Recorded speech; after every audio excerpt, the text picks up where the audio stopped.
အခါတရံလူတွေကကိုကနိုင်လိုက်တယ်လို့ယူဆတယ်သို့တော့ကိုကရှုံးသွားတာကိုမသိကြအဲ့တော့နိုင်လိုက်တင်ထင်ပြီးတော့ရှုံးကြီးရှုံးသွားတဲ့ပုဂ္ဂိုလ်တွေဟာတဘွားသာမကဘူးတန်တရားထိအောင်ရှုံးသွားတယ်ဓမ္မအပြင်ကြည့်လို့ရှိရင်မိမိကနိုင်လိုက်တယ်လို့ထိုင်ပေမဲ့လို့ရှုံးသွားတာတွေအများကြီးပဲတချို့ကဒီပုဂ္ဂိုလ်တရားဟာရှုံးသွားတယ်လို့ဒီလိုယူဆပေမဲ့လို့အဲ့ဒီရှုံးသွားတယ်ဆိုတဲ့ပုဂ္ဂိုလ်ကအနိုင်ရလိုက်တာကိုမသိလိုက်ကြဘူးပေါ့ဒါကြောင့်မို့လို့လောကအမြင်နဲ့ဓမ္မအမြင်ဟာအမြဲတမ်းကွာခြားတယ်ဒီခါတရံကျတော့လုံးဝဆန့်ကျင်မဲ့ဖြစ်တယ်မြတ်စွာဘုရားကအနိုင်ယူနည်း၄မျိုးကိုဟောကြားထားတာရှိတယ်သို့တော့လောကလူတွေကအဲ့ဒါကိုအနိုင်ရတယ်လို့မထင်ကြဘူးရှုံးလို့ထင်နေကြတယ်မြတ်စွာဘုရားကအနိုင်ရပုံဘယ်လိုပုဂ္ဂိုလ်မျိုးကိုဗာနဲ့အနိုင်ယူရလဲဆိုတာကို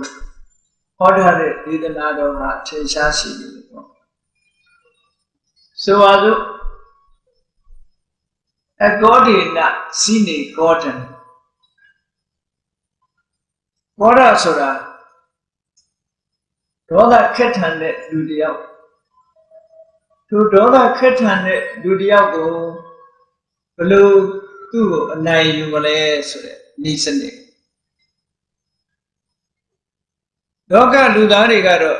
ဒေါသခက်ထန်တဲ့လူတယောက်ကိုနှိမ်နှင်းပြီးတော့အနိုင်ယူမယ်တပ်ဖြတ်ပြီးတော့အနိုင်ယူမယ်လို့ဒီတွေးပဲရှိတယ်ဒီကနေ့ခေတ်ကဘာမှာပဲကြည့်လေအမှန်တန်ဆိုးသောတဲ့ပုဂ္ဂိုလ်တွေကိုအနိုင်ယူကုန်အနိုင်ယူနည်းဟာအဲ့ဒီပုံစံနဲ့အနိုင်ယူတာပဲဒီကနေ့ခေတ်ကဘာမှာတာရာရစ်ဆိုပြီးတော့ကျမ်းဖက်သမားဆိုတဲ့နာမည်နဲ့လူတွေကဒုက္ခရောက်အောင်အပြစ်ကင်းမဲ့တဲ့ပုဂ္ဂိုလ်တွေပါဒုက္ခရောက်အောင်ရေးဆက်ဆက်အကျမ်းဖက်လှုပ်ဆောင်နေတဲ့ပုဂ္ဂိုလ်တွေအကျမ်းဖက်သမားလို့သတ်မှတ်ထားတဲ့ပုဂ္ဂိုလ်တွေကိုဘာနဲ့အနိုင်ယူလဲလို့ဆိုရင်ပြန်လီအကျမ်းဖက်ခြင်းဖြင့်အနိုင်ယူတယ်ပေါ့အဲ့လိုပြန်လီအကျမ်းဖက်ခြင်းဖြင့်အနိုင်ယူတာဟာတကိုင်းနိုင်တာဟုတ်ကဲ့လားမေးစရာရှိပေါ့အဲ့ဒီဤစနစ်ဟာဘုရားမြတ်စွာရဲ့ဓမ္မအမြင်ဘက်ကကြည့်လို့ရှိရင်အလွန်မှားယွင်းနေတဲ့ဤစနစ်တစ်ခုပဲမြတ်စွာဘုရားကအကောဒေနစိနေကောတံကောဒလို့ဆိုတဲ့ဒေါသခက်ထန်နေတဲ့ပုဂ္ဂိုလ်တရားအဲ့ဒီဒေါသခက်ထန်နေတဲ့ပုဂ္ဂိုလ်တရားကိုမိမိကဒေါသခက်ထန်ခြင်းမပြုသိခံခြင်းမေတ္တာထားခြင်းအင်းငြိမ်းတဲ့စိတ်ဓာတ်မျိုးမြင့်လာတဲ့သူ့ကိုအနိုင်ယူလို့ရတယ်လို့လောကနဲ့အမြင်နဲ့အလုံးဆန့်ကျင်ခက်ထန်တဲ့ပုဂ္ဂိုလ်တရားကိုဒေါသနဲ့မတုံ့ပြန်ပဲနဲ့မေတ္တာနဲ့တုံ့ပြန်ရမယ်လို့ဆိုလိုတာပဲဒေါသကိုအနိုင်ယူခြင်းမေတ္တာနဲ့ပဲအနိုင်ယူပါခန္တီဆိုတဲ့တရားနဲ့ပဲအနိုင်ယူပါဒီနေရာမှာခန္တီနဲ့မေတ္တာဘာကွာသလဲလို့ရေးစရာရှိတယ်တရားကိုအပြင်စာပေကျမ်းဂန်မှာဖွင့်ထားတာကြည့်ပဲဆိုရင်ခန္တီဆိုတဲ့တရားဟာဘာကိုပြောတာလဲဆိုအရောဒမေတ္တာဆိုတာကလည်းဘာကိုပြောတာလဲဆိုအရောဒဆိုတော့ခန္တီနဲ့မေတ္တာဟာတရားကိုအဖြစ်တူတယ်လို့ဒီအရာကပြောရမှာပဲနောက်တနည်းအားဖြင့်ပြောမယ်ဆိုလို့ရှိရင်ခန္တီဆိုဒီမှာအဒေါသအဓိကပဓာနဥဆောင်နေတဲ့စိတ်ရဲ့တဘာဝတရားစိတ်နေစိတ်ထားလို့ဒီလိုလေးပဲရနောက်တစ်ခါခန္တီဆိုတဲ့စကားလုံးရဲ့ရှုထောင့်ကနေကြည့်မယ်ဆိုရင် Raniga, Piopiade, literal meaning. Kanti Sura, Kamu Sura, Taganina. Kamu Dago, a Nepore Kama, Kamu Tahani, Son 19 Sura, David Yard.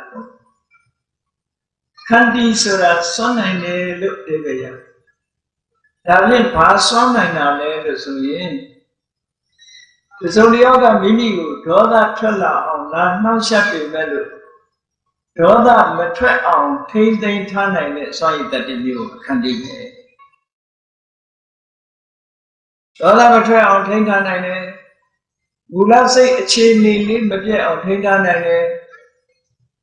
Mimi say a no journey. Ada Manata, say that.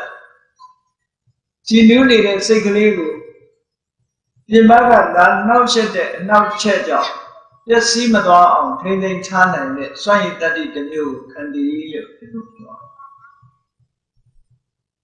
in Logama. The Chobogoria candy look yoni will to get candy Mahoku. Dajamolo. Zizia loaded in a candy sack. When I look the kind in the house so that they fall on no? When I look shopping, I will candy look at the ship. The girl of candy so that when I look the kind of hope. Give me a bingo, Chinu needed sit at the level, but yet on Tintan and the Swine that it say by say, Jinjam with the water alley the cool candy look yard.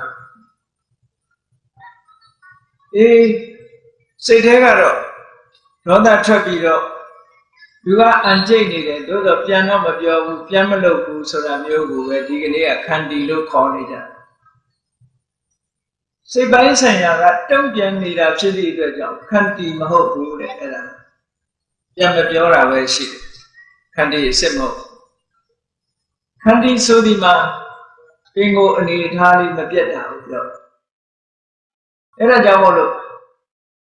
Candy Tikan Naga. Victim but let out Tintan and Swine that is candy. You depend on Josie Lula, say the water be Mita. Ero Candiga Mita Uti Tare the water. To Mita Piamadonna Tintan and Candy at the water. Mita Sodima Pogo Dudia, Josie Lula. Sydney the water. Sagalone, your message, Bita Soda, Medata, Eta, Bita, so that I Miss Reedy, say that to Mita. Miss Reedy, say that to the Ma. Miss Reha. But you say that you tell good chicken. Basically, I didn't be out yet. Consa Mugu, Lolare, Julia, Lolare, so that. Say that hard. Era Mida, Era Bada Jam solution, Mida, so that basically say that to the Yama. Any Mida, so that the body are Liniama. No option, don't jump, but you win it. Bingo, a chini, gone down. Nini, a cigarette. Think I solution. Eddie Pogo ha. A god in a scenic garden. All that 20 that Pogo Diago, and now you like chimney. And a dollar 20 that Pogo Diago. Now you are Midane and the let nine women. I got the Marvegani and now you let Nibo. Loga, I mean, and now you Raja, Edelum, how good. Dollar never can do. You got the chatty and the chatty message, Hamlet. Edelum, dollar net, Yambido. She and listening her, Naya Jim Hogu. Shunga Jim looked in the soda. Daga, Yemin, good, Yemin, Bisaka, သဘာဝတရားနဲ့ကြည့်ပြီးတော့ပြောတယ်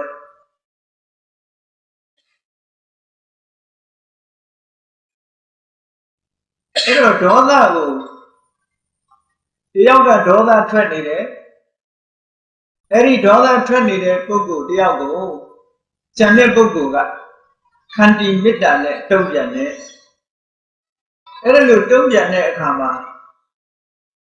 ဒေါသထွက်နေတဲ့ပုဂ္ဂိုလ်ရဲ့နှိမ့်ဆက်ညှင်းဆဲမှုကိုခန္တီမေတ္တာထားတဲ့ပုဂ္ဂိုလ်ဟာခံလိုက်ရလူတွေရဲ့အမြင်မှာဆိုရင်ဘုံပြီးတော့ခံလိုက်သည့်အတွက်ကြောင့်လူတွေရဲ့လောကရဲ့အမြင်မှာဆိုလို့ရှိရင်ခန္တီမေတ္တာနဲ့တုံ့ပြန်တဲ့ပုဂ္ဂိုလ်ဟာရှုံးသူလို့ဖြစ်နေတယ်ဒေါသကိုအသုံးပြုပြီးတော့ထိုပုဂ္ဂိုလ်ကိုအနိုင်ယူလိုက်တဲ့ပုဂ္ဂိုလ်ကိုတော့နိုင်သူလို့လောကကဒီလိုသတ်မှတ်တယ်သို့သောဓမ္မကြောင်းကကြီးလိုက်တဲ့အခါကျတော့ဒေါသထွက်တဲ့ပုဂ္ဂိုလ်ကရှုံးသူဖြစ်သွားတယ်ခန္တီနဲ့မေတ္တာနဲ့တုံ့ပြန်တဲ့ပုဂ္ဂိုလ်ကနိုင်သူဖြစ်တယ်ဒီဘဝမှာသူကဘလို့အနိုင်ရတော့ဆိုခန္တီနဲ့ဒေါသထွက်တဲ့ပုဂ္ဂိုလ်ကဘလို့ရှုံးသွားတာလဲခန္တီနဲ့မေတ္တာနဲ့တုံ့ပြန်တဲ့ပုဂ္ဂိုလ်ကဘလို့နိုင်တာလဲလို့ဓမ္မရှုထောင့်ကကြည့်လိုက်မယ်ဆိုလို့ရှိရင်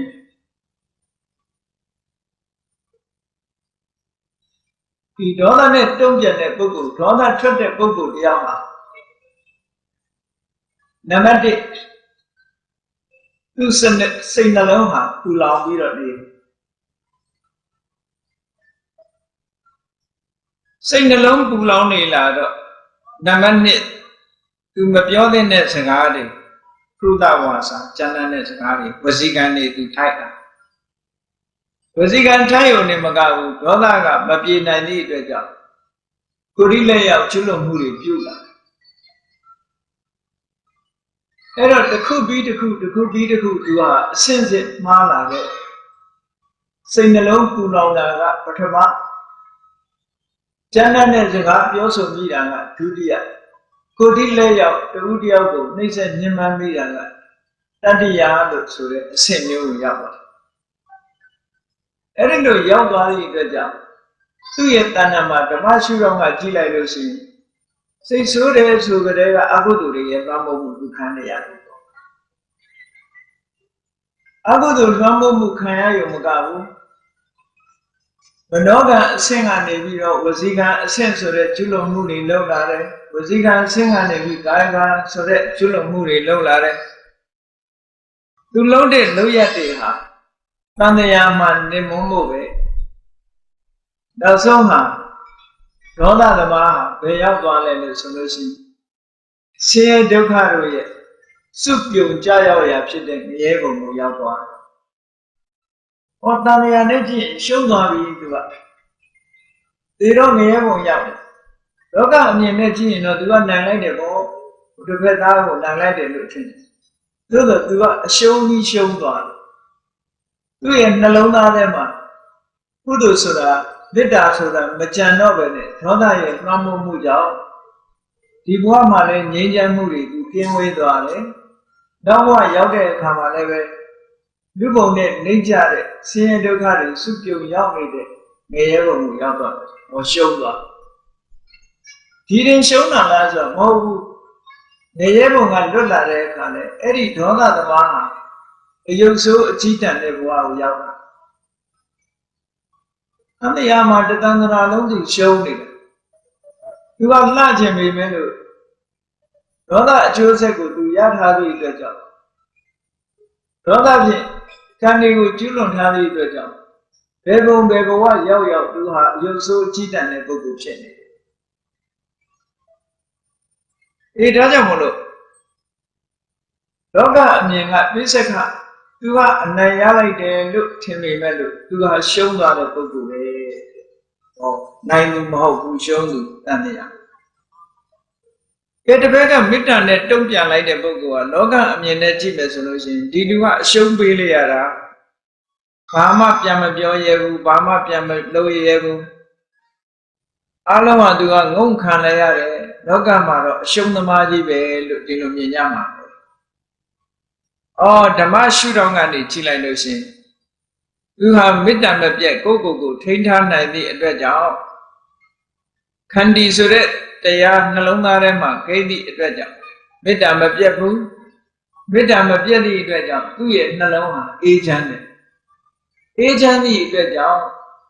နှုတ်ကနေပြီးတော့ဖုဒ္ဓဝါစာဆိုတဲ့ဝစီကံကိုလည်းကျွလွန်မှုမလုပ်ဘူးအေးကာယကံအနေနဲ့လည်းပဲကျွလွန်မှုမလုပ်ဘူးဆိုတော့စတင်ကြတဲ့ကသူကနှလုံးသားထဲမှာအဆိုးတရားတွေဝိမလာပဲနဲ့အကောင်းတရားနဲ့ပဲသူကယက်တည်နေနိုင်တာဖြစ်တယ်အဲ့လိုယက်တည်နေနိုင်သည့်အတွက်ကြောင့်ဒီဘဝမှာသူလူတွေရဲ့အမြင်မှာအရှုံးပေးလိုက်ရသူလို့ထင်ရတော့လေတကယ်ကတော့သူကနိုင်လိုက်တာတဲ့တန်တရားမှာကြည့်မယ်ဆိုလို့ရှိရင်ဒီပုဂ္ဂိုလ်ဒေါသနဲ့မတုံ့ပြန်တဲ့အတွက်ကြောင့်တည်တည်ချမဲ့ကောင်းရတုတိဘုံကိုရောက်သွားတယ်ကောင်းရတုတိဘုံကိုရောက်ရုံများမကဘူးဖြစ်လျာဘဝမှာရုပ်ဆင်းအင်္ဂါလှပချုံတော်တယ်တန်တရားဓမ္မရှုထောင့်ကကြည့်လိုက်မယ်ဆိုလို့ရှိရင်ဒီဘဝမှာလည်းသူကနိုင်လိုက်တာပဲဒေါသကြောင့်ရုပ်ဆိုးနေတဲ့ပုဂ္ဂိုလ်နဲ့ခန္တီမေတ္တာကြောင့်ရုပ်လနေတဲ့ပုဂ္ဂိုလ်ဟာရှင်လို့မရအောင်ကြွားချနေတယ်အလှချင်းပြန်ရင်ဘယ်သူကနိုင်မလဲလို့ဆိုရင်မေတ္တာသမားကတော့အဲ့တော့သူတို့တယောက်ဟာတန်တရားခီးသွားတဲ့အခါဘယ်သူကနိုင်နေတာလို့ဆိုတော့မေတ္တာခန္တီမေတ္တာသမားကနိုင်ရတာတဲ့ဒေါသသမားကရှုံးသွားပြီဘဝတိုင်းမှာဒေါသသမားကနှိမ့်ကြပြီးတော့ခန္တီမေတ္တာသမားကအဆင့်မြင့်နဲ့ထက်တန်းကြနေတယ်ဒီလိုဆိုလိုတာနော်ဒါကြောင့်မလို့မြတ်စွာဘုရားကတကယ်ကိုအောင်နိုင်တဲ့နီးပေးထားတာအကောရိဏစီနေကောဒံဒေါသထွက်နေတဲ့ပုဂ္ဂိုလ်တယောက်ကိုခန္တီမေတ္တာနဲ့ပဲအနိုင်ယူပါလို့ဒီလိုပြောတာမှန်ကန်တဲ့အနိုင်ယူနည်းတစ်ခုဒီလိုအနိုင်ယူတဲ့နေရာမှာတရားမင်းကြီးကစံပြုလောက်တဲ့ပုဂ္ဂိုလ်တူပဲလူဘဝတုန်းကလည်းပဲတရားမင်းကြီးကတရားမဖြစ်ခင်ကတည်းကလူဘဝမှာသူကခန္တီမေတ္တာကိုအလေးအကျင့်လုပ်ထားခဲ့မကလူလင်ဘဝကလေးကခန္တီမေတ္တာကိုသူကအလေးကျင့်လို့ဒါကြောင့်မို့လို့မကလူလင်ဘဝမှာသူ့ပေါ်မှာဘယ်လိုပဲစော်ကားတိခံခြင်းခွင့်လွှတ်ခြင်းဆိုတဲ့တရားနဲ့စိတ်သဘောထားနဲ့ပဲသူကနေရတဲ့သူ့ကိုမှဒေါသနဲ့မတုံ့ပြန်ခဲ့ဘူးအလုံးမကားဝတ္ထုဇလန်းကိုသိတဲ့ပုဂ္ဂိုလ်တိုင်းဒါအမတန်မှထင်ရှား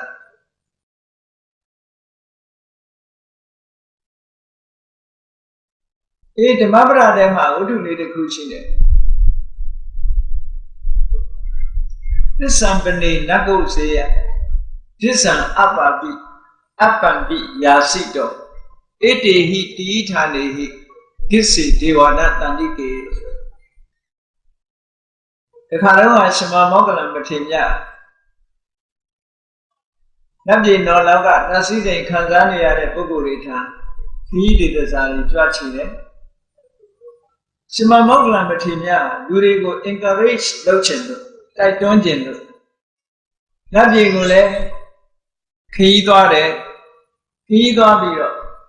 ဘာကုသိုလ်လုပ်လို့ဒီနတ်စည်းစိမ်ရတာတော့ဆိုတာ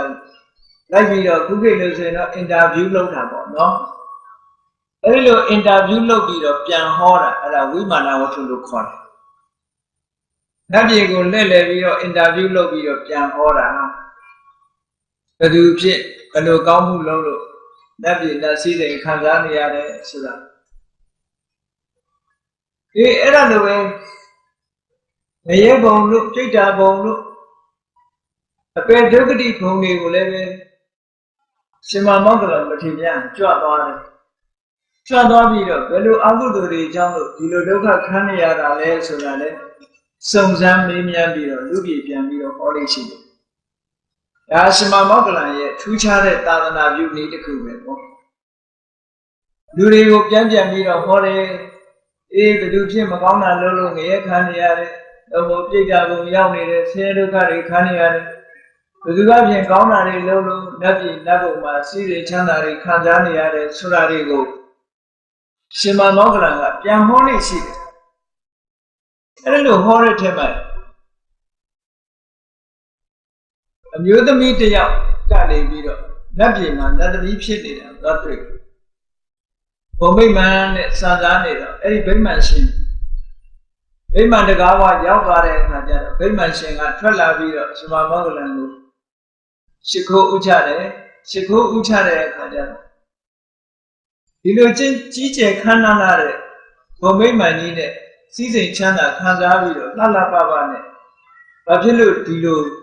စီးစိမ်ချမ်းသာတွေကိုခံစားနိုင်တာလဲဘယ်ကုသိုလ်လုပ်ခဲ့တာလဲလို့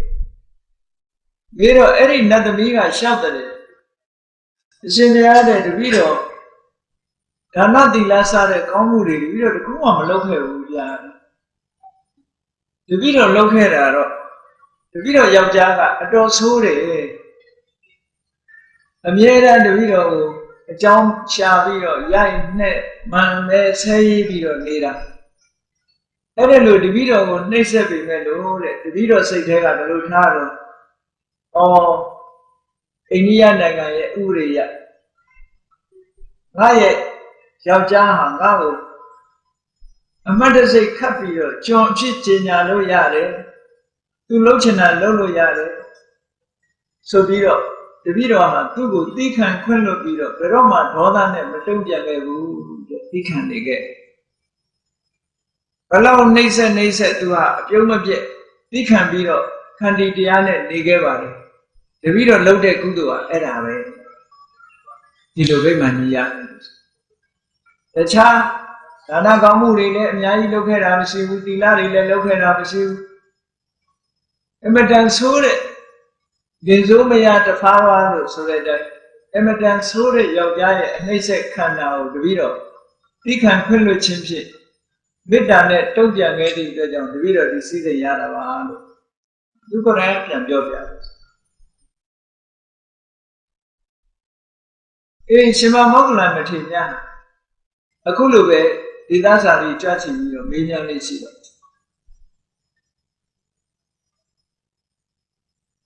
သူ့ရဲ့သာသနာပြုလုပ်ငန်းဟာအလွန်အောင်တယ်လို့ပြောမှာပေါ့အဲ့ဒါလို့အလွန်အောင်သည့်အတွက်ကြောင့်မခံနိုင်တဲ့ပုဂ္ဂိုလ်တွေကလူသားသမားတွေငှားပြီးနောက်ဆုံးမှာရှင်မမောဂလန်ကိုတပ်ဖြတ်ဖြစ်တဲ့အဆင့်ရှိအောင်ရောက်သွားတယ်ပေါ့ပြောမယ်ဆိုရင်တော့ဒါတချို့ကတော့ပြောမယ်ပေါ့ဒါအတိတ်ကံကြောင့်အတိတ်ကံဆိုတာလည်းဟုတ်တယ်သို့တော့ပစ္စုပန်လုပ်ရပေါ်မှာမူတည်တဲ့အတိတ်ကံက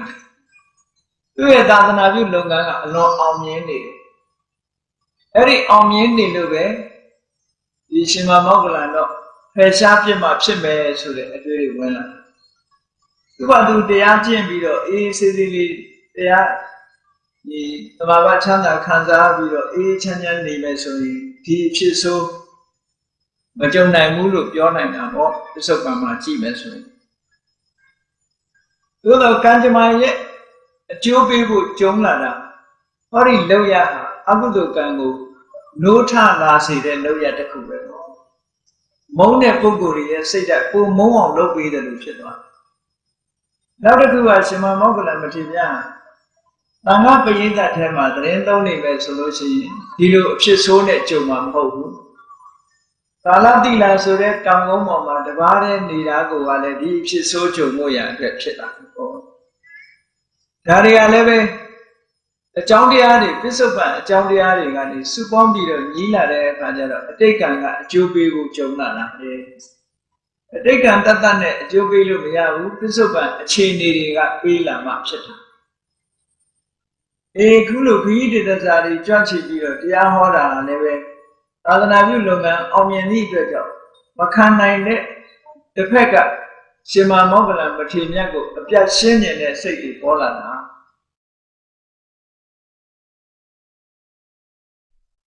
ဒီဒါကြောင့်မလို့ဒီနေရာမှာဘုန်းကြီးတို့တွေမြတ်စွာဘုရားကအကောဒေနစိနေကောတယ် ဒေါသမန်ပွားတဲ့ပုဂ္ဂိုလ်တယောက်ကိုတဲ့သိခံခြင်းခွင့်လွှတ်ခြင်းဖြစ်နာအနိုင်ယူပါဒီနေရာမှာတရားမင်းကြီးကသိခံခွင့်လွှတ်မှုလူဘဝတုန်းကလည်းကျင့်ခဲ့တယ်နတ်သားဖြစ်တဲ့အခါနတ်ဘယင်ဖြစ်တဲ့အခါမှာလည်းပဲသိခံရတဲ့အချက်တွေအများကြီးကြုံတွေ့ခဲ့ရတယ်ပေါ့တာဝရိန္ဒနတ်ပြည်ရဲ့ရှေးဦးရောက်ရှိနေတဲ့နတ်တွေကအတုရာလို့ခေါ်တယ်လူတွေနဲ့ပြောမယ်ဆိုရင်ခက်ဆင်တယ်ပေါ့တချို့ကျွန်းနိုင်ငံတွေမှာ aborigine လို့ခေါ်တဲ့မူလကျွန်းနေလူရိုင်းမျိုးတွေရှိအဲ့ဒါမျိုးလိုပဲတာဝရိန္ဒနတ်ပြည်မှာမူလအခြေခံကရောက်နေတဲ့ရှေးဟောနတ်တွေရှိတယ်အဲ့ဒီနတ်တွေကိုအတုရာလို့ခေါ်တယ်ဒီကနေ့ခေတ်မှာဩစတြေးလျနိုင်ငံတို့ကြည့်ပေါ့ aborigine တွေရှိတယ်ကျွန်းတွေမူလကျွန်းနေလူတွေနောက်အမေရိကမှာလည်းပဲ Red Indian ဆိုတဲ့လူတွေရှိတယ်မူလကျွန်းနေလူတွေပဲနောက်ရောက်လာတဲ့ပုဂ္ဂိုလ်တွေကတခြားနိုင်ငံကနေပြောင်းလာကြအဲ့လိုမူလကျွန်းသားတွေကို aborigine လို့ခေါ်ဒီကိုကျွန်းမှာလည်းဝဲဒဆိုတဲ့ aborigine ရှင်းဥစွာရောက်ရှိနေတဲ့ကျွန်းနေလူတွေရှိသေးတာပဲအဲ့ဒါလို့ကျွန်းနေလူတွေလူဟောင်းတွေရှိနေတယ်လို့ပဲလက်ပြင်မှာလည်းပဲတရားမင်းကြီးတို့ရောက်သွားတဲ့အချိန်မှာအရင်ကရှိနေနေတဲ့အတုရာဆိုတဲ့နတ်တွေရှိနောက်ကြတော့အဲ့ဒီအတုရာဆိုတဲ့နတ်တွေကနတ်ဖြစ်ပေမဲ့လို့သူတို့ကအရက်အမြဲတမ်းတောက်တဲ့အရက်ကြိုက်တဲ့နတ်တွေပေါ့တရားမင်းကြီးတို့အဖွဲ့နောက်ထပ်ရောက်လာပြီဆိုတော့သူတို့ကနတ်သားအသစ်တွေရောက်လာလို့ပျော်တဲ့အနေနဲ့အရက်နဲ့အိခံရအဲ့ဒါလို့အခမ်းတဲ့အခါမှာတရားမင်းကြီးနဲ့အဖွဲ့ကတရားမင်းကြီးကသူနဲ့အတူဖြစ်လာတဲ့နတ်တွေကိုပြောတယ်မတော့ဖို့တတိပေးကိုနတ်တွေကတော့တောင်းနေကြဆိုတော့တောက်လိုက်အကုန်လုံးဘူးရစ်မေးလျော့ပြီးတော့သွားကြနောက်မှရောက်လာတဲ့နတ်တွေကမတော့ကြဘူးမတော့သည့်အတွက်ကြောင့်မူရမှုမရှိဘူးအဲ့ဒါလို့မူရနေတဲ့အတုရနတ်တွေကိုတရားမင်းကြီးကဒီနတ်တွေနဲ့တို့တူတူနေလို့တော့မဖြစ်ဘူးလို့ဆိုပြီးတော့အဲ့ဒီနတ်တွေကိုခြေတော်နှစ်ချောင်းကန်ပြီးတော့ပင်လယ်ထဲပစ်ချတယ်လို့ပြောတာပဲအဲ့ဒါလို့ပင်လယ်ထဲပစ်ချလိုက်တဲ့အခါမြမို့တောင်ထိပ်ကနေပြီးပင်လယ်ထဲပစ်ချလိုက်တဲ့သမုဒ္ဒရာမြမို့တောင်ရဲ့အောက်ခြေပိုင်းမှာသွားပြီးတော့အတုရဘုံဆိုတာသွားပြီးတော့ဖြစ်တယ်တာဝရိန္ဒနတ်ပြည်ကပင်လယ်ကတိပင်ပွင့်တယ်အတုရနတ်ဘုံကြတော့သခုတ်ပင်ပွင့်ဒီပြင်အချိန်မှာတော့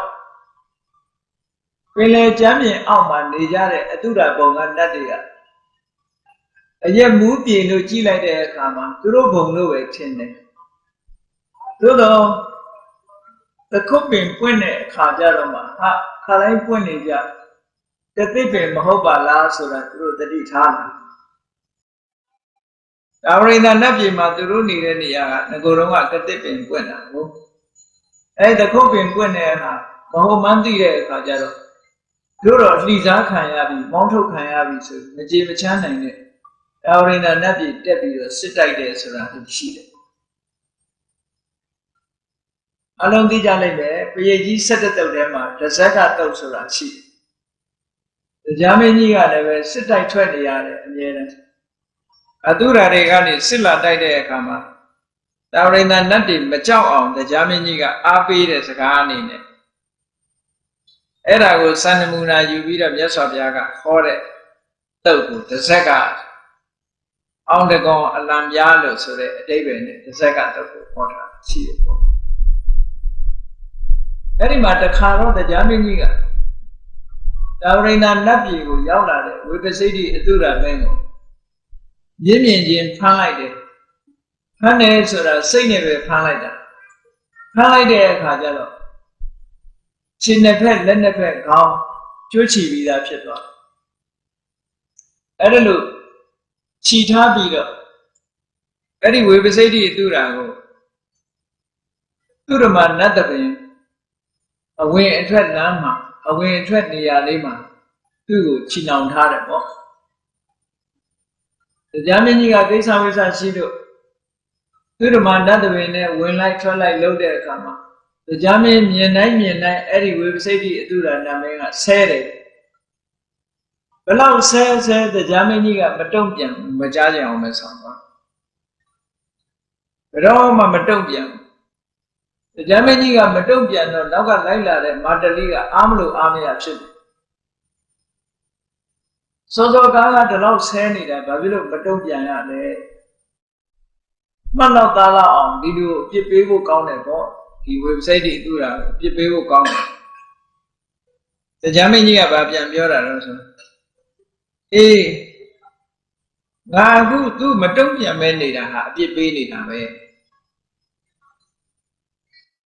ဒီအပြစ်ပေးနေကအလွန်ယဉ်ကျေးတဲ့အပြစ်ပေးနေသူ့ကိုငါပြန်မပြောတာဒီပဲနဲ့သူ့ကိုငါဆုံးမနေတာတဲ့အဲ့လိုပြန်ပြောမှုတဲ့အဲ့ဒီသုတ်တန်ကတန်ရုပ်မှာဒီတဲ့ပို့ပြီးတော့ပြည့်ပြည့်စုံစုံပါတာရှိတယ်ဒီနေရာမှာမတုံ့ပြန်မှုနဲ့ပတ်သက်လာတဲ့အခါမှာမြတ်စွာဘုရားဟောထားတဲ့သုတ်တန်လေးတစ်ခုကအလွန်မှတ်သားစရာကောင်းတယ်ပေါ့။ဒါရောပါဠိတော်ထဲမှာအကောသကဗာရဒဝါဇသုတ်တန်ဆိုတာရှိတယ်။ဗြဟ္မဏတွေဆိုတာမြတ်စွာဘုရားနဲ့အမြဲတမ်းဆန့်ကျင်ပဲလုပ်ကြတယ်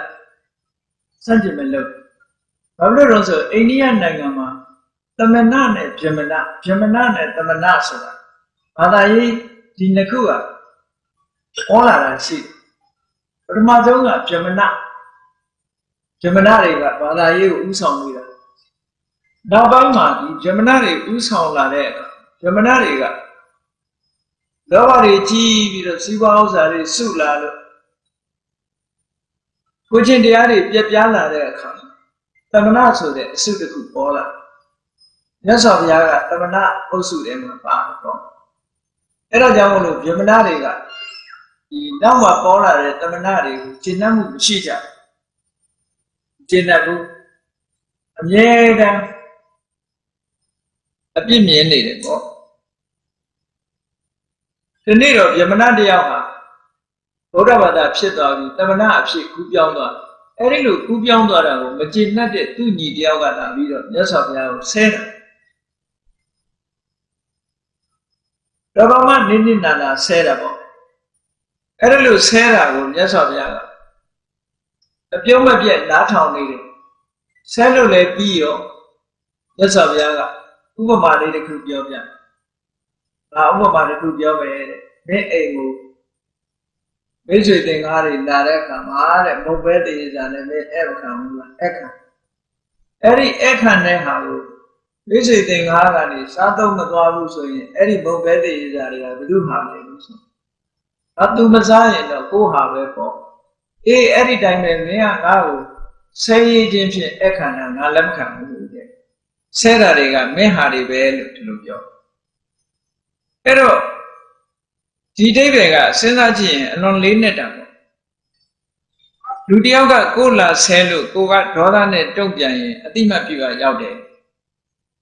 ဒေါသနဲ့မတုံ့ပြန်မဲနဲ့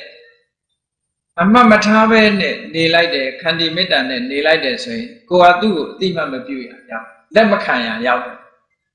စိတ်ဆိုးလိုက်ရင်လက်ခံစိတ်မဆိုးဘူးဆိုရင်လက်မခံအဲ့ဒါကြောင့်မို့လို့မြတ်စွာဘုရားကမင်းရဲ့ဆဲရမှုတွေတခုမှငါလက်မခံဘူးတဲ့လက်မခံတဲ့လက်ဆောင်သူများပေးပြီပဲလို့လက်မခံတဲ့လက်ဆောင်ဒါကြောင့်မို့ကိုယ်ကိုလာဆဲလို့ရှိရင်ဟုတ်လားပြန်ပြီးတော့မတုံ့ပြန်မဲ့နဲ့နေလို့ရှိရင်ဒါသူပေးလာတဲ့လက်ဆောင်ကိုကိုလက်မခံတာပဲတုံ့ပြန်လိုက်ပဲဆိုလို့ရှိရင်သူပေးတဲ့လက်ဆောင်ကိုကိုကလက်ခံရရောက်သွားတယ်အဲ့ဒါလို့ရှင်းပြလိုက်တဲ့အခါကျတော့ဒီပုံနာကသဘောကျသွားပြီးတော့ဒီပြမနာသူကိုယ်တိုင်ပဲဘုရားဘာသာဖြစ်ကူးပြောင်းပြီးတော့ယဟန်ဖြစ်သွားဟောဒီနေရာမှာလည်းပဲ နိုင်လိုက်တာကဘယ်သူလဲရှုံးလိုက်တာကဘယ်သူလဲအနိုင်ရှုံးနေကိုကြည့်လို့ရပေါ့နော်ဒါကြောင့်မလို့မြတ်စွာဘုရားရဲ့ဤစနစ်ကအနိုင်ရှုံးဆိုတဲ့နေရာမှာတဏှာနဲ့ခြီးပြီးတော့ဓမ္မအမြင်နဲ့ကြည့်တဲ့အခါတဏှာနဲ့ခြီးပြီးတော့ကြည့်တာအမြဲတမ်းနိုင်တာတခဏလေးမှနိုင်လိုက်တယ်လို့ထင်ရတော့လေတစ်ဖက်သားကအရှုံးကြီးရှုံးသွားတယ်လို့ဒီလိုမှတ်ရမှာပေါ့အဲ့ဒါကြောင့်မလို့ဒီဒေသနာတော်ရတရားချစ်ခင်သူတော်စင်ပြိဿတ်တို့မိမိတို့ကိုယ်တိုင်ဒီလိုဒေါသထွက်เสียဒေါသနဲ့မိမိတို့ပေါ်မှာစော်ကားလာသူတွေးလို့ရှိရင်တို့တွေဟာအနိုင်ယူမှလားအရှုံးပေးမှလားဒါပဲပေါ့နော်ဒေါသနဲ့တုံ့ပြန်လို့ရှိရင်ရှုံးပေးတာပဲခန္တီမေတ္တာနဲ့တုံ့ပြန်လို့ရှိရင်အနိုင်ယူတာပဲဟောလောကအမြင်နဲ့ဆန့်ကျင်ပြီးတော့ဓမ္မအမြင်ကနိုင်သူနဲ့ရှုံးသူဒီလိုကွဲပြားခြားနာတယ်တဲ့ကဲနောက်တစ်ခုအကောဒိနစိနေကောဒအတ္တထုံတာထုနစိနေလောကလူတွေဟာလူတိုင်းအကောင်းမဟုတ်ဘူးမကောင်းတာလုပ်ကြတယ်မကောင်းဘူးကိုယ့်ပေါ်မကောင်းဘူးသူ့ပေါ်မကောင်းဘူးဒီလိုအပြင်အမေပေါ်မကောင်းဘူးအဖေပေါ်မကောင်းဘူးဆိုတာလည်းရှိတယ်အဲ့ဒါလို့မကောင်းဘူးဆိုတာခြုံငုံပြီးတော့ပြောတာပေါ့အမေပေါ်မကောင်းဘူးအဖေပေါ်မကောင်းဘူးညီကောင်မောင်နှမတွေပေါ်မကောင်းဘူးမိတ်ဆွေသင်္ကားတွေပေါ်မှာမကောင်းဘူးဆိုတဲ့အဲ့ဒီမကောင်းတဲ့အမူအရာတွေနဲ့ဆက်ဆံလာတဲ့မကောင်းတာတွေကိုလှုပ်လာတဲ့ပုဂ္ဂိုလ်တယောက်ကိုကကောင်းတာလုပ်ပြီးတော့နေရမယ်သူမကောင်းတာလုပ်တာမျိုးကိုလိုက်ပြီးတော့မတွေ့ရဘူးမကောင်းတာကိုမကောင်းတာနဲ့မတုံ့ပြန်ရဘူးမကောင်းတာကိုကကောင်းတာနဲ့တုံ့ပြန်ရမယ်အဲ့တော့မကောင်းတာကိုကမကောင်းတာနဲ့တုံ့ပြန်မယ်ဆိုလို့ရှိရင်ကအနိုင်မရဘူးကိုပဲရှုံးတယ်ဒီမကောင်းတာကိုကောင်းတာနဲ့ပြန်ပြီးတော့တုံ့ပြန်မယ်ဆိုလို့ရှိရင်တော့ကအနိုင်ရတယ်လို့ဒီလိုပြောတာမြတ်စွာဘုရားကမကောင်းသူကိုမိမိကိုယ်တိုင်ကကောင်းခြင်းဖြစ်သူ့ပေါ်မှာကောင်းခြင်းဖြစ်ကနေပြီးတော့အနိုင်ယူပါဒီမကောင်းတဲ့ပုဂ္ဂိုလ်ကိုကကောင်းလိုက်တဲ့ဖြင့်အနိုင်ယူတာဟာကြည့်မြတ်စွာဘုရားသခင်ကိုရောမြတ်ကဒေဝရနဲ့ဆက်ဆံတဲ့အခါဒေဝရဟာဘုရားပေါ်မှာအမြဲတမ်းမကောင်းတာတန်တရားကလေးကမြတ်စွာဘုရားပေါ်မှာကောင်းခဲ့တယ်လို့မရှိအမြဲတမ်းဒုက္ခပေးတယ်ဘုရားဖြစ်တဲ့ဘဝမှာလည်းပဲဘုရားပေါ်မှာမကောင်းတာတွေကြီးပဲလုပ်အဲ့ဒီလိုမြတ်စွာဘုရားပေါ်မှာအမြဲတမ်းမကောင်းပေမဲ့လို့ဘုရားကဒေဝရပေါ်မှာအမြဲတမ်းကောင်းခဲ့ကောင်းတာကတော့မလို့ကြည်လေဒေဝရအာသနာပေါင်းဝင်နေဆိုသင်္ကန်းဝတ်ပေးတယ်တရားဓမ္မတွေဟောပေးတယ်သမထကျင့်စဉ်လေးတွေပေးတယ်ဟောမြတ်စွာဘုရားကြီးကသင်ကြားပြီးတော့ဒေဝရဟာဇာပင်ရှင်တွေရသည့်ထီအောင်ဖြစ်သွားတယ်ဘုရားကောင်းတယ်ဆုံးမစရာရှိတယ်ဆုံးမတယ်ဒါဘုရားကောင်းနေတာ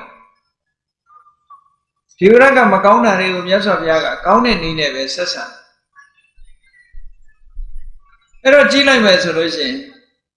ဒေဝရသာသနာပေါင်းဝင်လာတဲ့အချိန်ကစပြီးတော့တဖြည်းဖြည်းနဲ့မြတ်စွာဘုရားကိုဒုက္ခပေးလာလိုက်တာဘုရားကတက်တော်82နှစ်အရွယ်တက်တော်ကြီးလာပြီ82နှစ်အရွယ်ရောက်လာတဲ့အခါဒေဝရကမြတ်စွာဘုရားကိုဒုက္ခပေးတာဘုရားကတက်တော်82နှစ်မှာဒုက္ခပေးတယ်။ဘာဖြစ်လို့လဲဆိုအဇာတတနန်းတက်တာဘုရားပြိဋိဘံမဆန်ခင်8နှစ်အလိုမှာနန်းတက်တာဟုတ်အဲ့ဒီတော့မြတ်စွာဘုရားရဲ့အသက်ဟာ82နှစ်ရှိဟုတ်82နှစ်ရဲ့နောက်ပိုင်းကျမှဒေဝရရဲ့ဒုက္ခပေးမှုတွေကိုခံရလောက်ထီအောင်ဒုက္ခပေးလဲဆိုရင်အဇာတတနဲ့ပေါင်းပြီးတော့လေသမားဆိုတဲ့လူသားသမားတွေကိုဆစ်လွတ်တယ်ဘုရားကိုလှုပ်ကြံတပ်ဖြတ်ဖို့ကြိုးစားတယ်မအောင်မြင်ခဲ့ဘူးနောက်တစ်ခါနာလာဂီရိဆင်ကြီးကိုရက်တွေမူးနေအောင်တက်ပြီးတော့ဘုရားကြွလာတဲ့လမ်းမှာလွတ်တဲ့ဆင်ထိုးပြီးတော့ဆင်ထိုးသက်ခံရအောင်လို့လုပ်တယ်ဒုက္ခပေးခဲ့တယ်ဒါလည်းမအောင်ခဲ့ဘူးနောက်ဆုံးကြတော့ဒီလိုလုပ်ရက်တွေမအောင်တဲ့အခါကျတော့သူကိုယ်တိုင်လုပ်မယ်လို့ဆိုပြီး ကိစ္စကုတ်တောင်ဆောင်ကနေပြီးတော့ကြောင်ပေါင်းဆင်ပြီးတော့မြတ်စွာဘုရားဈဉ္ဉံလျှောက်နေတဲ့အချိန်ကြောင်တုံးနဲ့လှိမ့်ချပြီးတော့ဒီခါတဲ့အစတသိအောင်ကြံတာအဲ့ဒီအချိန်မှာအမတန်ကြီးမားတဲ့ကြောက်တုံးတတုံးကနေပြီးတော့အပေါ်လိမ့်ဆင်းလာတဲ့ကြောက်တုံးကအမတန်ကြီးမားတဲ့ကြောက်တုံးတစ်ခုကိုဝင်တိုက်ပြီးတော့ကြောက်ဖက်ကလေးတစ်ခုကမြတ်စွာဘုရားချီမအောင်သွားမှန်းပေါ့အဲ့ဒီအချိန်မှာမြတ်စွာဘုရားအမတန်မှကာယိကဒုက္ခနာကျင်တဲ့ဆင်းရဲတစ်ခုရလမ်းမလျှောက်နိုင်ဘူးတန်ဃာတော်အရှင်မြတ်တွေကပြေးလာပြီးတော့ထမ်းစင်နဲ့ထမ်းပြီးမြတ်စွာဘုရားဇီဝကရဲ့တည်းရဲ့ဥယျာဉ်ကျောင်းဘက်ကိုပြင်ခေါ်သွားကြအဲ့ဒီအချိန်မျိုးရောက်အောင်ဒီဝရဘုရားပေါ်မှာဆိုးခဲ့သို့သောမြတ်စွာဘုရားကတော့ဒီဝရပေါ်မှာအမြဲတမ်းကောင်းတယ်ဆုံးမစရာရှိရင်ဆုံးမတယ်တတိပေးစရာရှိတတိပေးတယ်နောက်ဆုံးကြတော့ဒီဝရသူ့ရဲ့မှားတာတွေကိုနောက်ဆုံးမှာမြတ်စွာဘုရားရဲ့ကောင်းတာတွေကိုအာရုံပြုပြီးငါကသာဆိုတာတရားကငါပေါ်မှာအမှန်တန်ကောင်းတယ်နောက်ဆုံးဒီဝရကြီးကမကြမ်းမမာဖြစ်လာဘယ်အခါမှမကြမ်းမမာဖြစ်တယ်ဆိုရင်အငါသိမ့်ခွဲပြီးတော့ခေါ်သွားတယ်ညာ900ပါသွားတယ်ဒီဝရနဲ့အဲ့လိုပါသွားတဲ့အခါကျတော့မြတ်စွာဘုရားကဒီလိုဓမ္မနဲ့မကျွမ်းကျင်တဲ့ကိုတော်လေးတွေဒုက္ခရောက်လိမ့်မယ်သာရိပုတ္တရာမောက္ကလန်တို့လိုက်ပြီးတော့ဒီကိုတော်လေးတွေကိုဖြောင်းပြပြီးနားချပြီးပြန်ခေါ်ကြလို့ဆိုပြီးရှင်သာရိပုတ္တရာနဲ့ရှင်မောက္ကလန်လွတ်လိုက်ပြီးရှင်သာရိပုတ္တရာနဲ့ရှင်မောက္ကလန်ကြွလာတဲ့အခါမှာဒီဝရကဝန္တာတယ်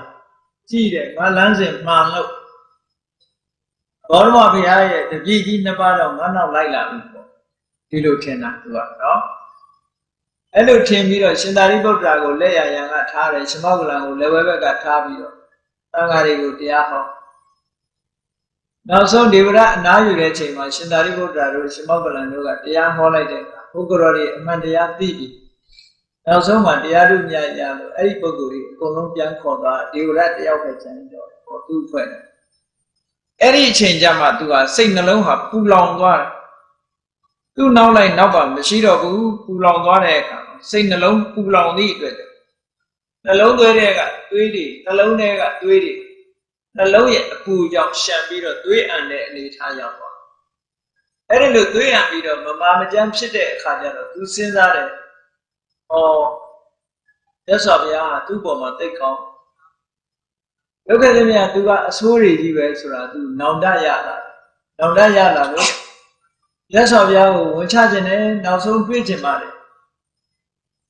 ဆိုပြီးတော့အတင်းအကျပ်ပို့ခိုင်းလို့မြတ်စွာဘုရားသတင်းသုံးတဲ့ဇေရုံအကြောင်းဘက်ကိုထမ်းစင်ကြီးနဲ့ထမ်းပြီးတော့သူ့ကိုခေါ်လာခဲ့ရတယ်နောက်ဆုံးကြတော့ဇေရုံအကြောင်းသားက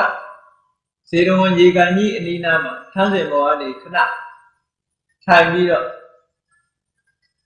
အပန်းဖြေဖို့ခြေထောက်ကလေးရေကြီးပေါ်နင်းလိုက်တဲ့အချိန်မှာရေကြီးကျုံပြီးတော့ဒေဝရဟာမြေမြုပ်သွားတယ်ဆိုတာပဲအဖြစ်တော်တုံးဆိုရင်သူလှုပ်ထားတဲ့လောက်ရတဲ့မြတ်စွာဘုရားကိုပြန်တွေးဖို့ဆိုတာမဖြစ်နိုင်တော့ဘူးသို့တော့သူဟာအဲ့ဒီအချိန်မှာမိုက်မားတဲ့နောင်တကိုတော့သူရထားပြီသူဆိုတာဘုရားကမဆိုးဘူးဆိုတာသိတယ်ကဲဒီကိစ္စမှာကြည့်မယ်ဆိုရင်မြတ်စွာဘုရားကပထမပိုင်းမှာဆိုလို့ရှိရင်ဒီဝရကအနိုင်ရနေတယ်လို့ရှိတယ်ဘုရားကိုဒုက္ခအမျိုးမျိုးပေးနေမြတ်စွာဘုရားကဒီဝရကိုအကောင်းနဲ့သာတုံ့ပြန်တယ်အဆိုးနဲ့မတုံ့ပြန်ဘူးဒါကြောင့်မို့မြတ်စွာဘုရားကရှုံးနေတယ်လို့ရှိတယ်လောကအမြင်နဲ့ကြည့်မယ်ဆိုသို့တော့နောက်ဆုံးမှာအနိုင်ရလိုက်တာကမြတ်စွာဘုရားပဲရှုံးသွားတာကဒီဝရနောက်ဆုံးမှာဒီဝရဟာတဏှာမှာဘယ်လောက်ထိအောင်ဆုံးသွားလို့ဆိုလို့ရှိရင်ကြည့်လေဘဝဇတ်မှာမြေမျိုးချင်းဖြင့်လည်းအဆုံးသတ်ရတယ်အဝိဇ္ဇငရဲမှာမြတ်စွာဘုရားကိုစော်ကားခဲ့တဲ့အပြစ်ဒဏ်တွေကိုခံနေရတာ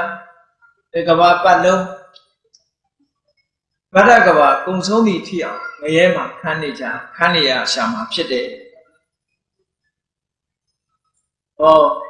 အဲ့ဒါကြောင့်မို့လို့ဒီဝရဟာတကယ်ရှုံးသွားတဲ့ပုဂ္ဂိုလ်တယောက်ဖြစ်တယ်ဒါကြောင့်မို့မြတ်စွာဘုရားကဘ ကောင်းတဲ့ပုဂ္ဂိုလ်ကိုမကောင်းတဲ့နဲ့မတုံ့ပြန်နဲ့ကောင်းတာနဲ့ပဲတုံ့ပြန်ပြီးတော့အနိုင်ယူပါလို့ဒီလိုခေါ်တာနော်နောက်တစ်ခုကစိနေခတရိယဒါနေနနှမျောတဲ့ပုဂ္ဂိုလ်ကို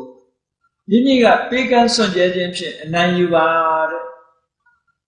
နှမျောတဲ့ပုဂ္ဂိုလ်ရဲ့စွန့်ကြဲပေးကမ်းတတ်တဲ့ပုဂ္ဂိုလ်ရဲ့ဘယ်သူကနိုင်လို့ဘယ်သူကရှုံးတာလဲအနိုင်အရှုံးကိုတွက်ကြည့်ရဒီနေရာမှာခတရိယဆိုတဲ့စကားလုံးကဘယ်လိုပုဂ္ဂိုလ်မျိုးလဲနှမျောတဲ့ပုဂ္ဂိုလ်ဆိုတာခတရိယဆိုတာထထမစ္စရိ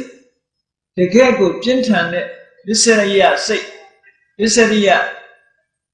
ကြီးမားတဲ့ပုဂ္ဂိုလ်တယောက်ကိုခတရိယလို့ခေါ်တယ်မစ္စရိယနဲ့ခတရိယဘယ်လိုကွာတယ်လဲလို့ဆိုရင်ဒီနှမျောဝန်တိုတတ်တဲ့မစ္စေတပုဂ္ဂိုလ်ဟာကိုယ်ပစ္စည်းသာကိုယ်နှမျောတာဘယ်တော့မှလူမဲ့တမ်းမဲ့မဟုတ်ဘူးရလာတဲ့အခွင့်အရေးကိုယ်သာခံစားခြင်းနဲ့ဆိုတဲ့ပုဂ္ဂိုလ်မျိုးခတရိယကြတော့အဲ့လိုမဟုတ်ဘူးကိုယ်ဟာလည်းမလှူဘူးသူများလှူလို့ရှိရင်လည်းပဲသွားပြီးတော့တားမြစ်တယ်ခတရိယဆိုတဲ့ပုဂ္ဂိုလ်ကသူများလှူတာတော့မလှူနဲ့လို့လုပ်ချင်တဲ့ပုဂ္ဂိုလ်မစ္စေတစိတ်ရှိတဲ့ပုဂ္ဂိုလ်ကကိုယ်တိုင်းသာမလှူတာသူများလှူတာကိုသူမပြောဘူးခတရိယဆိုတဲ့ပုဂ္ဂိုလ်ကြတော့အဲ့လိုမဟုတ်ဘူးသူများလှူတာကိုပဲမလှူရအောင်ဟန်တားခတ်တဲ့ပုဂ္ဂိုလ်မျိုးသူကပိုပြင်းထန်အဲ့ဒါလို့ပိုပြင်းထန်တဲ့မစ္စရိယစိတ်ရှိတဲ့ပုဂ္ဂိုလ်ကိုပြေကန်းစွန့်ကြဲခြင်းဖြစ်လာရင်သူ့ကိုအနိုင်ရနိုင်တယ်လို့အနိုင်ယူနည်းကိုမြတ်စွာဘုရားသူလိုဟောဒါကပစ္စုပန်ဘဝအနိုင်ရပုံပဲသံဃာမှာအနိုင်ရပုံကိုကြည့်မယ်ဆိုလို့ရှိရင်ဒီနှမျောဝန်တိုးနေတဲ့ပုဂ္ဂိုလ်တယောက်ဟာဘာမှမလှူဘူးဘာမှမလှူသည့်အတွက်ကြောင့်သံဃာမှာလူဖြစ်လို့ရှိရင်ဘယ်တော့မှပြည့်ပြည့်စုံစုံမရဘူးတဲ့ဆင်းရဲမွဲတေတဲ့ဘဝမှာလူဖြစ်ရတယ်ဆင်းရဲမွဲတေတဲ့ဘဝမှာလူဖြစ်ရတယ်အဲ့ဒါလို့မပြည့်မစုံဆင်းရဲတဲ့မွဲတေဘဝမှာလူဖြစ်ဒါနကောင်းမှုပြုတဲ့ပုဂ္ဂိုလ်ကြတော့အစသာအရာရာပြည့်စုံတယ်။ဩဒါနရှိတဲ့လူနဲ့မရှိတဲ့လူဘဝတန်တရားခီးသွားတဲ့အခါမှာအလွန်ပဲကွာခြားတယ်။အဲ့ဒါကိုကြည့်မယ်ဆိုရင်ဒါနမရှိတဲ့ပုဂ္ဂိုလ်ရဲ့ပုဂ္ဂိုလ်ဟာအရှုံးသမားပဲ။ဒါနရှိတဲ့ပုဂ္ဂိုလ်ဟာအနိုင်ရတဲ့ပုဂ္ဂိုလ်ပဲ။ကြည့်လေကသဗ္ဗမြတ်စွာဘုရားလက်ထက်တော်ခါကာလတုန်းကတငယ်ချင်းရဟန်းတော်နှစ်ပါးရှိတယ်။သုမနသုတ်တံမှာလာတဲ့တငယ်ချင်းယဟန်နှစ်ပါးတပါးကဝိပဿနာတရားအထုတ်တယ်ဒါနကောင်းမှုလုပ်เสียမလိုဘူး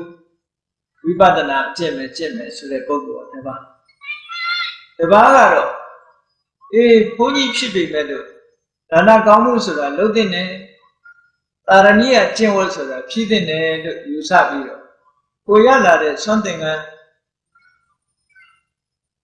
ရင်းသုံးပေါ်တွေကိုမျှဝေလှူဒန်းတတ်တဲ့အလေးထားရှိတယ်ပေါ့။ကိုတစ်ပါးကတော့ဘယ်သူမှလှူစရာမလိုဘူးတရားကျင့်မှုကအဓိကခုခဲ့လို့ဆိုဒါနတန်တရားရှိတယ်လို့ပြောတဲ့ဖြစ်ချင်းဖြစ်နော်။လှူစရာမလိုဘူးဆိုပြီးတော့အဲ့လိုနေတဲ့ပုဂ္ဂိုလ်တကယ်ချင်းနှစ်ပါးတစ်ပါးနဲ့တစ်ပါးပြောလို့မရဘူး။ပုဂ္ဂိုလ်ကလည်းဝိပဿနာလုပ်ရင်ပြီးတော့တူစရာမလိုဘုရားကလည်းမဟုတ်ဘူးလုပ်တဲ့နေဒါနဆိုတာလုပ်တဲ့အဲ့တော့ကိုကြိုက်တာကိုလုပ်ပြီးတော့သံဃာခရီးကိုသွားကြတဲ့အခါအဲ့ဒီကသဗ္ဗမြတ်စွာဘုရားလက်ထက်ကယဟန်ဘဝကသုတေသွားတဲ့ပြန်လွန်တော်မူသွားတဲ့အခါမှာနတ်ပြည်သွားဖြစ်တယ်နတ်ပြည်သွားဖြစ်တဲ့အခါဝိပဿနာအကျင့်သာကျင့်ပြီးတော့ဒါနမလှူတဲ့ကိုတော်ကနတ်ပင်ဖြစ်လိမ့်ငယ်စားသူကပုဂ္ဂိုလ်ရဲ့အဆင့်တန်းကိုမမီဘူးဒါနကောင်းမှုရှိတဲ့ကိုတော်ကဖြစ်လာတဲ့နတ်ကြတော့အသက်လည်းပိုရှည်တယ်အဆင်းလည်းပိုလာတယ်ချမ်းသာဒုက္ခလည်းပိုကြီးတယ်နော်ချမ်းသာဒုက္ခလည်းပိုကြီးတယ်ခွန်အားဝရလည်းပိုကြီးတယ်အစိုးရမှုကလည်းပိုကြီးတယ်နတ်နဲ့ဖြစ်တော့အဆင်းအတန်အနတ်အရသာတွေကလည်းဟိုပုဂ္ဂိုလ်တွေအားတဲ့တာတယ်ကျန်တဲ့ဒါနကောင်းမှုမလုပ်ခဲ့တဲ့ပုဂ္ဂိုလ်ကအစစအရာရာနှိမ့်ကြတယ် ဟောအဲ့ဒီမှာလည်းပဲသူကရှုံးသွားပြန်တယ်ဟောတန်တရားမှာသူကအရှုံးနဲ့တွေ့ရပြန်အဲ့ဒီနတ်ပြည်ကနေပြီးတော့လူပြည်ရောက်လာတဲ့အခါမှာဒါနကောင်းမှုပြုတဲ့ပုဂ္ဂိုလ်ကဘုရင်ရဲ့သားလာဖြစ်တယ်ဒါနကောင်းမှုမပြုခဲ့တဲ့ကိုယ်တော်ကအထိန်တော်ရဲ့သားလာဖြစ်ပြန်ဟောဒီမှာလဲရှုံးသွားပြန်ပြီပေါ့ရှုံးသွားပြန်အဲ့ဒီလိုဒီအနိုင်အရှုံးဆိုတာကောင်းတာလုပ်တာနဲ့မကောင်းတာလုပ်တာဒါနရှိတာနဲ့မရှိတာနိုင်လူနဲ့ရှုံးသူဒီပစ္စုပန်ဘဝတည်းမဟုတ်ဘူးတန်လျာမှာပဲကြည့်လိုက်တယ်ဒါနကောင်းမှုမရှိတဲ့ပုဂ္ဂိုလ်ကရှုံးနေတယ်ဒါနရှိတဲ့ပုဂ္ဂိုလ်ကအနိုင်ရနေတယ်ဒီလိုအနိုင်အရှုံးဆိုတာတွေ့လို့ရတယ်ပေါ့နောက်တစ်ခုကတော့သစ္စေနာလိကဝါဒိနာရသော်ဘုရားကအလိကဝါဒီဘယ်တော့မှမှန်မှန်ကန်ကန်မပြောဘူးမဟုတ်တာမမှန်တာကိုအမြဲပြောတဲ့ပုဂ္ဂိုလ်မျိုးကိုသစ္စေနမိမိကမှန်တာကိုသာပြောခြင်းနဲ့အနိုင်ယူပါဆိုလိုတာကလိန်တတ်တဲ့လူကိုမလိန်မဲနဲ့ပွင့်ပွင့်လင်းလင်းမှန်မှန်ကန်ကန်ပြောခြင်းဖြင့်အနိုင်ယူရမယ်ဒါပစ္စုပန်ဘဝမှာအနိုင်ယူပုံကိုပြောတာဘလောက်လိန်လိန်ကိုကမှန်တာပဲပြောတယ်အဲ့တော့မှန်တာပြောလို့မှန်တာပြောတဲ့လူကဒုက္ခရောက်ချင်ရောက်သွားမယ်လိန်တဲ့ပုဂ္ဂိုလ်ကထက်တန်းရောက်ချင်လည်းရောက်သွားမယ်ပေါ့လောကီလူတွေရဲ့အမြင်ကိုကြည့်မယ်ဆိုရင်မလိန်လို့နေရတဲ့ကမှန်မှန်ကန်ကန်ပြောလို့ဒီကောင်ဒုက္ခရောက်တာမကြည်ပွားတာလို့ပြောလိုက်တယ်ဘုလူကတော့လိန်ပြီးတော့ပစ္စုပန်ဘဝမှာကြီးပွားတိုးတက်နေတာရှိနိုင်တယ်ပေါ့နော်အဲ့တော့အနိုင်ရှုံးဟာလိန်တဲ့ပုဂ္ဂိုလ်ကနိုင်နေတဲ့အောင်ရောရှိတယ်အဲ့ဒါမျိုးတွေ့လို့ရှိမှန်မှန်ကန်ကန်ပြောတဲ့ပုဂ္ဂိုလ်ကအရှုံးသမားဖြစ်နေတယ်သို့တော့တဏှာနဲ့ကြည့်လိုက်ဓမ္မအမြင်ရှုထောင့်ကကြည့်မယ်ဆိုလို့ရှိရင်လိန်တဲ့ပုဂ္ဂိုလ်ဒီဘလောက်ထိအောင်သူကနှိမ့်ကျသွားတယ်ဆိုရသော်ဘုရားကဟောထားတဲ့ဧကံတမံအတိတတမုဒ္ဒဝါဒိဋ္ဌသန္တုနောဝိဋိဏပရလောကတနတ္ထိပပံအကရိယံမင်္ဂမှုဆိုတဲ့မင်္ဂစွာပြောဆိုမှုဆိုတဲ့ဝစီသစ္စာတရားတစ်ခုကိုကြော်လွန်ပြီးတော့လိန်ညာပြောဆိုတတ်တဲ့ပုဂ္ဂိုလ်တယောက်ဟာတဲ့သူမလုပ်တဲ့အကုသိုလ်ဆိုတာမရှိဘူးအဲ့တော့လူလိန်တယောက်ရဲ့တဏ္ဍာမှာအကုသိုလ်မျိုးစုံဝင်နေတယ်လို့ဒီလိုပြောအကုသိုလ်တွေဝင်လာတယ်ဆိုကြတဲ့ဒီပုဂ္ဂိုလ်ကဆုတ်ယုတ်ဖို့ပဲမမကန်ကန်ပြောတဲ့ပုဂ္ဂိုလ်တယောက်ဟာအကုသိုလ်ဘယ်တော့မှမလုပ်ဘူးဆိုတဲ့အဓိပ္ပာယ်ရတယ်ပေါ့ဒါကြောင့်မို့လို့အကုသိုလ်တွေရဲ့လွန်မိုးခံရတဲ့ပုဂ္ဂိုလ်ဟာအကုသိုလ်ကဘယ်ပို့လဲဆိုရင်ယေကေစီအကုသလာဓမ္မတဗ္ဗေတိအဒောဘာခင်ကမနိယာတဲ့အကုသိုလ်မှန်သမျှအောက်ဆွဲချတာပဲကုသိုလ်မှန်သမျှအထက်ကိုမတင်တယ်အဲ့တော့အကုသိုလ်တွေလွန်မိုးနှိမ့်ဆက်မှုခံရတဲ့လိမ်လီတတ်တဲ့ပုဂ္ဂိုလ်တယောက်ရဲ့တဏ္ဍာမှာအကုသိုလ်တွေလွန်မိုးနေသည့်အတွက်ကြောင့်ထိုပုဂ္ဂိုလ်ရဲ့တဏ္ဍာဟာကြည့်လိုက်ပဲဆိုရင်အောက်တန်းနောက်တန်းကြတဲ့ဘဝမျိုးကြီးပါပဲသူတန်တရားကျင်လည်ရမှာဆိုသူကအရှုံးသမားဖြစ်တယ်မင်္ဂစွာပြောတတ်တဲ့ပုဂ္ဂိုလ်တရားမှာသူ့ရဲ့တဏ္ဍာမှာအကုသိုလ်ဆိုတဲ့အမြင့်ကြီးတွေကင်းစင်တယ်ကင်းစင်သည့်အတွက်ကြောင့်ဒီဘဝမှာသူကရှုံးတယ်လို့ကြုံရတော့လည်းပဲတန်တရားမှာသူကအဆင့်မြင့်တယ်မြင့်တော့ဘာနဲ့ဥပမာတူတော့ဆိုလို့ရှိရင်ဒီကျမ်းတွေမှာပြောတာလို့တွင်းတူးတဲ့လူနဲ့တတိုင်းစီတဲ့လူတဲ့တွင်းတူးတဲ့လူဆိုတာတွင်းနဲ့လေအောက်ရောက်သွားလေတွင်းနဲ့လေအောက်ရောက်သွားလေပဲဘာလို့လဲဆိုပရမသဒုက္ခသာတော့မြေကြီးပေါ်ထိုင်တူးမှာပေါ့တွင်းနဲ့သွားရင်တွင်းနဲ့ဆင်းတူးရတာသူကတပြေးပြေးနှိမ့်ကျသွားတတိုင်းစီတဲ့သူကအဲ့ဒါလို့မဟုတ်ဘူးတတိုင်းမြင့်လာလေသူကလည်းအထက်မြင့်လာလေအဲ့ဒါမျိုးလိုပဲလိန်တတ်တဲ့ပုဂ္ဂိုလ်တယောက်ဟာအကုသိုလ်တွေရဲ့ကောင်းမှုကြောင့်သူကနှိမ့်ဆင်းသွားတယ်ဖြည်းဖြည်းတွင်းတူးတဲ့ပုဂ္ဂိုလ်နဲ့လားတရံတူတယ်မှန်ကန်တဲ့စကားကိုဆိုတဲ့ပုဂ္ဂိုလ်ကြတဖြည်းဖြည်းမြင့်တက်လာတယ်တဲ့မှန်ကန်တဲ့စကားကိုဆိုမှုကိုကြောင်းပြုပြီးတော့ကုသိုလ်တရားတွေဟာသူ့ရဲ့စိတ်တဏ္ဍာမှာကိန်းဝလာသည့်အတွက်ကြောင့်ကုသိုလ်တွေအစစ်စစ်သူရလာပြီးတော့တဖြည်းဖြည်းမြင့်တက်လာတယ်ဒါကြောင့်မို့လို့တန်တရားနဲ့ကြည့်မယ်ဆိုရင်ဓမ္မရှုထောင့်ကကြည့်မယ်ဆိုရင်လိန်တဲ့ပုဂ္ဂိုလ်ကအရှုံးသမားဖြစ်ပြီးတော့ မှန်ကန်စွာပြောဆိုရတဲ့ပုဂ္ဂိုလ်ကအနိုင်ရတယ်လို့ဒီနေရာမှာဒီလိုမှတ်ကြရမှာပေါ့ဒါကြောင့်မလို့တရားချစ်ခင်သူတော်စင်ပြိဿတို့ဒီလောကအမြင်နဲ့နိုင်သူရှုံးသူဟာပုံစံတစ်မျိုးနဲ့မြင်ရမှာဖြစ်တော့လေဓမ္မအမြင်နဲ့ကြည့်မယ်ဆိုရင်တကယ်နိုင်သူအစ်ရှုံးသူအစ်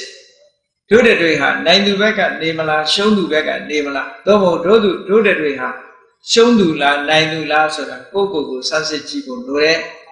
ဒီလိုကိစ္စမျိုးတွေတွေ့လာလို့ရှိရင်တို့တွေကဘယ်နည်းနဲ့အနိုင်ယူမလဲဆိုတာကိုလည်းပဲဘုရားမြတ်စွာဟောကြားတဲ့ဒေသနာတော်အရမှတ်သားတဲ့နဲ့မှတ်သားပြီးတော့မိမိတို့ရဲ့နေ့စဉ်ဘဝမှာလက်တွေ့ကျင့်သုံးဖို့လိုအပ်တယ်တဲ့လက်တွေ့ကျင့်သုံးခြင်းဖြင့်